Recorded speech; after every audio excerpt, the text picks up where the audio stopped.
Well, welcome to another in the series, The Real Great Composers. And this month we're focusing on the life and music of Frederick Delius. And I'm delighted that one of the composer's most enthusiastic advocates has joined me, someone who's performed and recorded his music regularly. And he's the cellist Julian Lloyd-Webber. Julian, let's put Delius in historical perspective, first of all. He spans 2 centuries pretty equally, I suppose, dates of 1862 to 1934. He was certainly English in the sense that he was born in England, in Bradford, but one of the first things you ought to say about him, I suppose, is that he doesn't fit into any sort of real national stereotype. I mean, to all intents and purposes, he was a cosmopolitan. His un-English-sounding surname was in fact German. His parents had emigrated from Bielefeld, and he hardly lived in Britain at all after his early 20s. There are, I think, about 4 other adopted homelands he had. America, where he spent, or perhaps misspent his youth trying to run a plantation in Florida. Scandinavia, where his father, who was in the wool trade, sent him on business as a sort of commercial traveller, and that was another disastrous episode. But it did leave Delius with a lifelong love of Denmark, Norway and Sweden. Then comes Germany, where he studied music in Leipzig, and lastly France, where he spent his formative years in Paris and settled in greater seclusion in the village of Grès-sur-Loing, not far from Fontainebleau, and which really was his home until he died. All those locations, England, America, Scandinavia, Germany and France, it's hard to think of another major composer in some ways who had all that sphere of influence. That's right. I mean, I don't really think of him as an English composer at all. Obviously, there are certain elements, and you go back to a piece like Brig Fair, that he had a knowledge of England, but, I mean, basically he got out of Bradford pretty soon. And I was interested, you mentioned that he wasn't a real national stereotype. I think that's the whole thing about Delius, that he wasn't a stereotype of anything. Delius really was a one-off, a unique composer. And when people try to compare his music to other composers, I think it always falls down, because he was an absolutely unique voice, and the more you get to know his music and the different works, the more there was really nobody ever like Delius. And I think that's perhaps one reason why people either really love or loathe his music. Absolutely. I mean, some people detest Delius, and some people love Delius, and they're not always people that you would think. I mean, a lot of people who don't like classical music very much have a soft spot for Delius. I mean, my son at the moment, who's 15 and going through his rock music phase, he heard Walk to the Paradise Garden the other day in a concert, and he thought it was the most beautiful thing he'd ever heard, which, I mean, it's very interesting. It's very interesting there. And I mean, I think recently Delius has become known perhaps for his smaller pieces as a bit of a miniaturist. But the amazing thing is that he wrote on a large scale. I mean, he wrote 6 operas, didn't he? I mean, there are 4 concertos, piano, violin, cello, and one for cello and violin. There's no symphony, but there are big orchestral works, big choral orchestral works, such as A Massive Life, Songs of Sunset and so on. And then there's all the chamber music. There are masses of songs, there's piano music, violin sonatas. An incredible range, and nowadays we tend to hear just a very small part of it, don't we? Yes, if anything, much at all. I mean, I think he's horribly neglected. I think one of the reasons for that is that his music is hard to perform. It's hard to put it across to an audience, and you really have to be very strongly sympathetic as a performer to that music. For example, the cello sonata, if you play that cello part on its own, it's almost meaningless. You have to be rehearsing and practicing it with a pianist. And I think particularly for people who don't know it at all and try to sight read that piece through, it doesn't mean very much. So I think in some ways the absence of role models, I suppose, for young players hearing, for example, the cello sonata, the cello music, the cello concerto, they're played so rarely that, especially outside England, that I think the young players have no idea really how it should go. The tradition, if you like, of performing it has actually been lost. You mentioned your son being sort of invited in to listen to Delius by Walk to the Paradise Garden. Let's hear a bit of that, because that really is the quintessential Delius sound in many ways. It's extraordinary work. I mean, it's a masterpiece. And, it's strange, really, because he wrote it later, didn't he, as a sort of fill-in between the acts? He expanded it, and because at Covent Garden, I think they couldn't change the scenery as quickly as they've been able to do abroad, and he expanded it, so it was almost by accident that we have this absolutely ravishing piece. And you've chosen the Barbarolli recording with the LSO. Why is that? I suppose it's because, like so many people who collect records, Barbarolli was the first version I heard, and I always loved it. I love Barbarolli's way with Delius. Often he takes slower tempos than obviously Beecham, and I love another choice I was possibly going to suggest was his version of La Calinda, which is terribly slow, but I love it.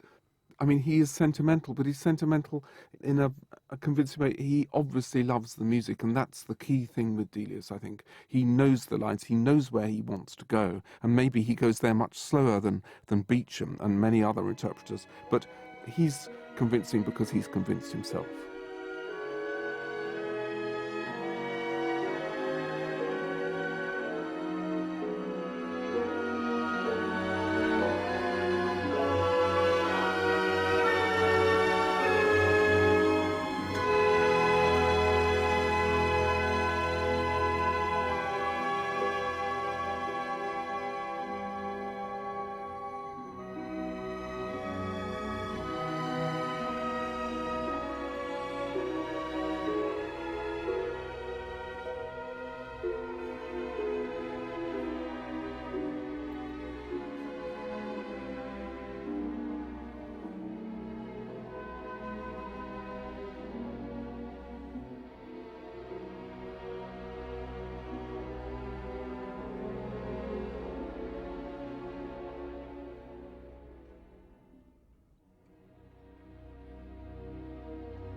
Sir John Barbarolli conducting the London Symphony Orchestra in the final pages from A Walk to the Paradise Garden from Delius's opera A Village Romeo and Juliet.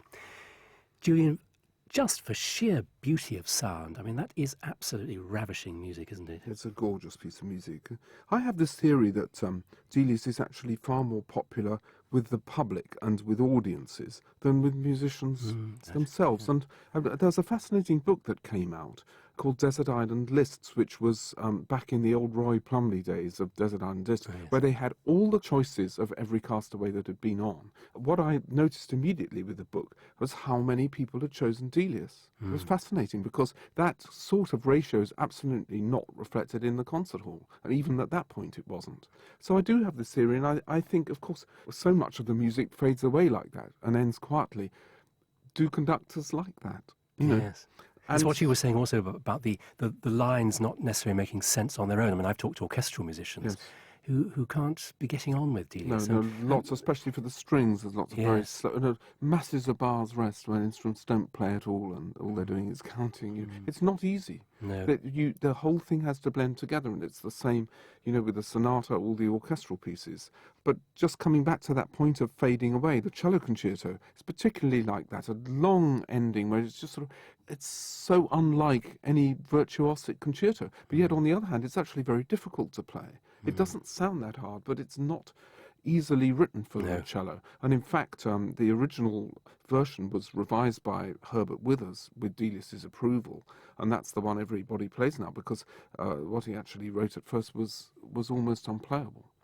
You actually have a cello that belonged to Barjansky, who gave the original performance, didn't he, of the concerto? That's right. Everybody thinks, many people think the cello concerto was first played by Beatrice Harrison, but it wasn't. It was played by Alexander Barjansky, and apparently Delius loved the way that he played.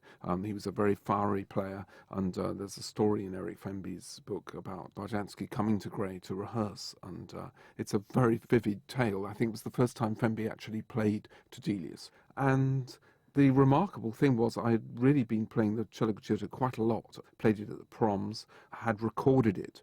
And then the year when the recording was released, Barjansky's cello came up for sale at Sotheby's. And I was amazed, and I went to try this cello, and I fell in love with the instrument. But it was very odd that almost certainly was the instrument that Delius' cello concerto was premiered on. Wonderful. You mentioned playing it at the proms, this concerto. I mean, what was the reaction? Well, I was very nervous before because I'd played this piece several times, and you would say, well, it's the last cello concerto to play in the Albert Hall, because it's a very intimate piece, that it's almost chamber music, like with the interaction, particularly with the harp and the woodwind. 25 minutes of idyll, very little loud music, but they were absolutely rapt. A marvellous, a wonderful experience. And have you played it much abroad? I mean, is it often asked Very for? little abroad. I mean, obviously, a piece like the Elgar's played all the time abroad. The Delius, virtually not at all. Incidentally, you mentioned Beatrice Harrison. She was quite an influence on you, wasn't she? Yeah, she really was. It may sound odd to say it, but I would say the two greatest influences, players on me, were Beatrice Harrison and Rostropovich, and you couldn't have two more players more diametrically opposed, but they both have this incredible passion, and I always felt that both of them, they tried to put over the music as clearly as they could without getting in the way of it too much themselves, and that's always been my approach as well. Beatrice was a very, very free player, too free for some people's taste today, but I find that at her best, which she often was in the Delius music, she's a very powerful player, very emotional player, absolutely, again, not a textbook cellist, completely off-the-wall technique and her own person, but I love it. Let's hear the very end of the concerto. I mean, this wonderful dying fall it ends on, doesn't it? I mean, this is the your own recording. Yes, I mean, this extract starts with a wonderful sweeping tune that comes for the first time near the end of the concerto, also a very unusual moment. The concerto seems to be coming to a close. Then he suddenly introduces this faster moving theme, an absolutely beautiful theme, with a line that it could only be Delius. A friend of mine once said to me, a very good musician actually, the thing about that concerto, Julian, is that it actually could end anywhere, at any point. I don't agree with that at all. Yeah. But it's interesting how people how view Delius and hear Delius, because I think the end of this is absolutely natural and marvellous.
The end of Delius's cello concerto, with Vernon Handley conducting the Philharmonia and the solo part played by my guest, Julian Lloyd-Webber.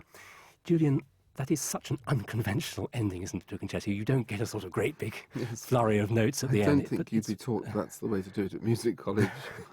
The thing is really that we're talking about a composer who, to all intents and purposes, was self-taught. I mean, he had some lessons in America from a local organist. He went to Leipzig Conservatoire. I don't think he ever actually finished the course he was on. And that was more or less it. I mean, he used his ears. He didn't follow textbooks, which I suppose is why, in a way, he didn't end up, as so many English composers did, writing sort of second-rate Brahms, did he? I mean, he's in a world of his own in many ways. Yes, although it's also quite interesting that Elgar was virtually self-taught. So it's extraordinary that those two massive figures in British music had no sort of real formal training.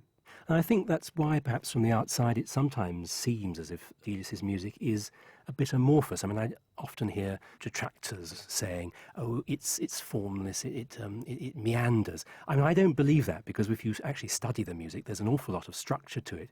But I think, for me, the way to approach it is not so much as an intellectual way, looking at first and second subjects or development sections and all that, but just as terms of sheer inspiration. I mean, Delius follows his own path, Well, as you it see, were. I would be one who would say that both the cello concerto, cello sonata are beautifully structured. They're totally untraditional, and I guess that's what upsets people.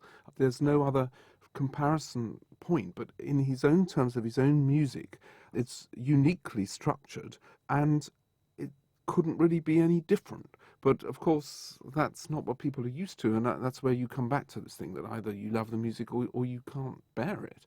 And I think that the public actually prefer it to musicians. I mean, obviously there's a few in every generation that will champion Delius, but I do think there's a strange thing there that the public seem to appreciate Delius more than musicians do. And I mean, he's so individual. You can tell mature Delius within a bar or two, That's can't right. you? Which is, always a very valuable thing. I first learned the Delius cello sonata with Douglas Cameron, and he was a wonderful old Scotsman, always full of stories. And I remember one day I was playing it to him, and he said, recently I examined a young girl playing this piece in Northern Ireland, and first she came in, and I said, "What are you going to play today?" And she said, "Oh, the sonata by Delius." And he said, "By who?" And he said, "Delius." And then he looked at me and said, "Oh, Delius." And I said to Douglas, "And how did she play it?" And he said, "Just like she pronounced it." That's wonderful. Talking of musicians who really have understood him, we're going to hear in a moment a little bit of the second violin sonata, the recording by Yehudi Menuhin and Eric Fenby. Now, at this point, we introduce the name Fenby because Eric Fenby was the man who worked with Delius in the last 6 years of his life, helping to complete works that Delius had left in an incomplete form, or in some cases actually more or less writing music from scratch. Why did you choose this particular sonata? There are 3 sonatas, I should say, but this one was written in 1923. Yes. I've chosen to hear this little second subject in the first movement, which I think is absolutely beautiful, the most simple but totally Delian harmonies on the piano, and an absolutely gorgeous melody. And one particular reason I chose it was one of the first pieces of Delius that I actually heard in the concert hall, and I never forgot that. I even went to the piano to try to play that, which was a unique experience. So I just love it, and it was after that I started investigating the cello music. And of course, personally, I got to know Eric Fenby very, very well. So now tell me a little bit about that. Well, actually, the first thing I did with Eric was we recorded the Caprice and Elegy, which he'd, of course, taken down from Delius, with the BBC Concert Orchestra up in Golders Green. And then after that, we recorded it for Unicorn. And that was on the Fenby Legacy, which I think was a well-known recording at that time. But Did he talk much about his time with Delius? oh, yes, a lot. He was very passionate. In fact, I remember when I played the Delius Sonata for my Wigmore Hall debut, that's how I first met Eric. Myself and Clifford Benson, we went to play it to Eric. And I've never had a lesson like that in my life or since. Even before we'd come in, he stopped us. I said, with Delius, you must not make this kind of immediate gesture. And he absolutely transformed the way we approached it Whether we actually changed that much of how we played it, I don't know. But he transformed our approach to it. And Eric really did understand Delius. And I think that's why, although he would never have claimed to be a great conductor or a great pianist, with Eric there is something special with his interpretations of Delius. And that's just incredible knowledge of how the composer himself wanted it to go.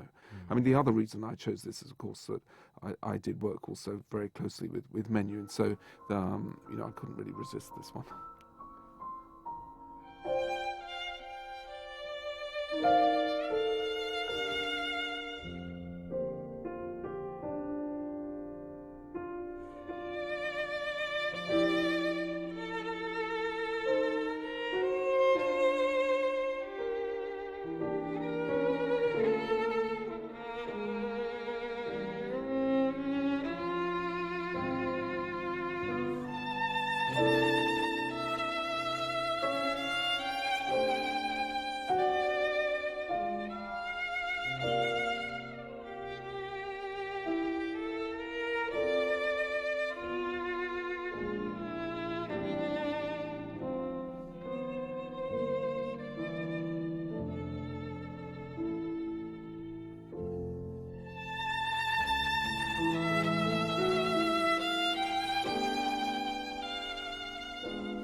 Part of the second violin sonata with Yehudi Menuhin and Eric Femby.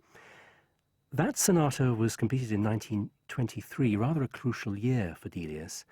By this stage, he was suffering very, very badly from the syphilis, which he contracted in Paris years before, and in fact some of that sonata had to be written down by Delius's wife, Jelka. Delius really stayed in limbo, didn't he, Julian, for about 5 years after that, until Femby arrived, very shy young man who'd written originally to Delius, offering his services in any way. There have been reports, I think, that Delius was now paralyzed, he was blind, he could do very little, but there were some works which he still wanted to complete. And, of course, there is that very famous Ken Russell film, which quite a lot of people have seen, although I think it's a bit of a pity in some ways that we think of Delius and we see him in the film as a rather crotchety, an elderly man, a rather formidable. But I guess as a young man in Paris, for example, he must have been very charming, very sociable. I mean, he had a huge circle of friends, didn't he? Painters and playwrights. Well, it's one of those strange things, isn't it, that Ken Russell made that marvellous film. And, of course, Eric Femby did play such a crucial role at the end. But I remember Eric himself saying that he thought it was a great pity that Delius was always portrayed as this old man in the wheelchair, because he said that, speaking with Jelka, obviously, he knew an awful lot about Delius's history, and he was nothing like that as a person and his music. And I think in some ways perhaps that gave a false idea of how his music should be played, because he was a vital young man and a very vital person, and his music needs to be played with that degree of abandon and passion. But if you have this other picture of an old man in a wheelchair, maybe that's counterproductive. And I think Eric felt felt that very strongly. But then on the other hand, without Eric, there would have been so much Delius music we never would have heard.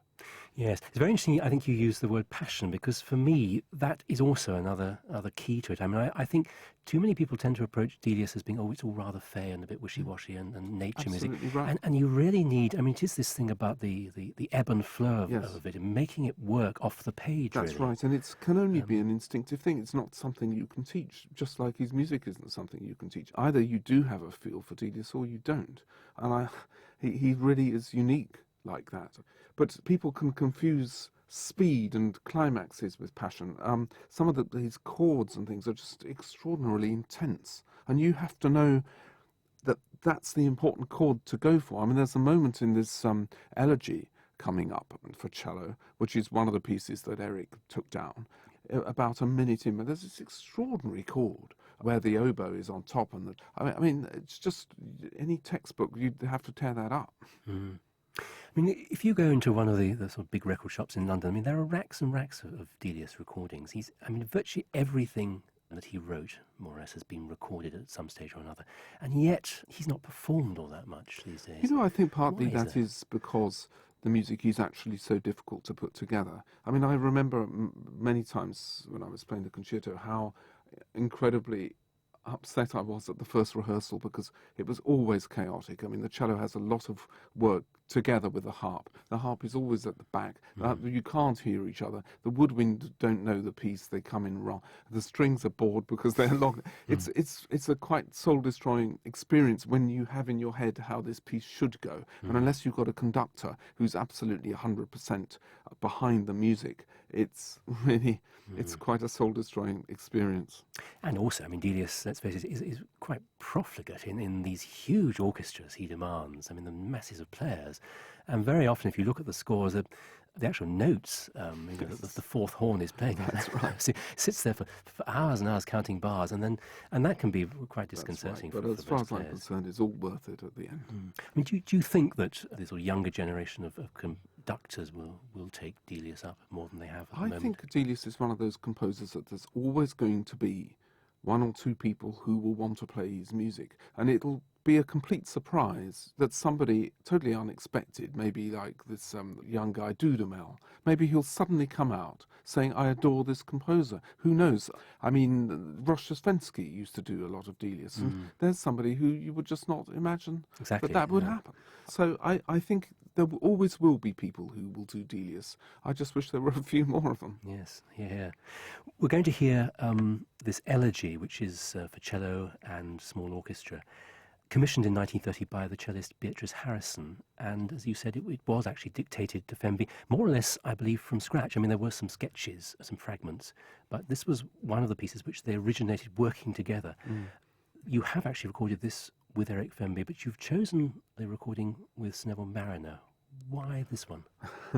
When I recorded this with Eric, it was sort of at the tail end of the sessions, and there was basically not very much time. And although we got it down okay in the end, and I do like that recording, it was made with my previous cello, and I basically prefer the sound on this one. And I like this. This is from a quite obscure recording of mine called English Idyll, where we mixed a lot of pieces of that kind of generation. And although they perhaps have in common a slow tempo, I've always felt with this kind of period of British music that everyone completely wrongly lumps all these composers together. You look at a composer like Frank Bridge, or John Ireland, or Delius, or Holst, or Elgar. They were, in a sense, loners. They were doing their own thing. And Bridge sounds nothing like Vaughan Williams, for example. Especially the later Frank Bridge. I mean, wonderful music, but totally different. And I think John Ireland is a hugely underrated composer with very strange chords and harmonies and massive passion in the music. And perhaps he's not always played like that. But I just don't go along with this thing, oh, well, it was all this cowpat school of pastoral music. It wasn't like that at all. And Delius certainly doesn't fit into that picture.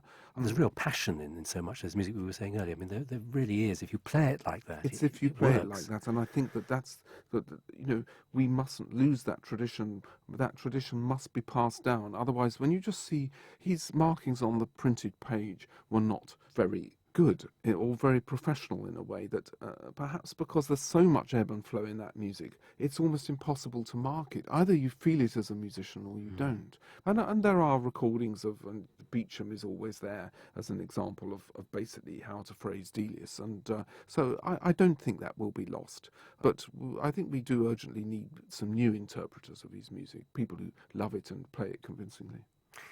Julian Lloyd-Webber, thank you very much for talking to me. It's been fascinating to have an insider's view, I think, as a performer. And let's hear now your recording of this elegy.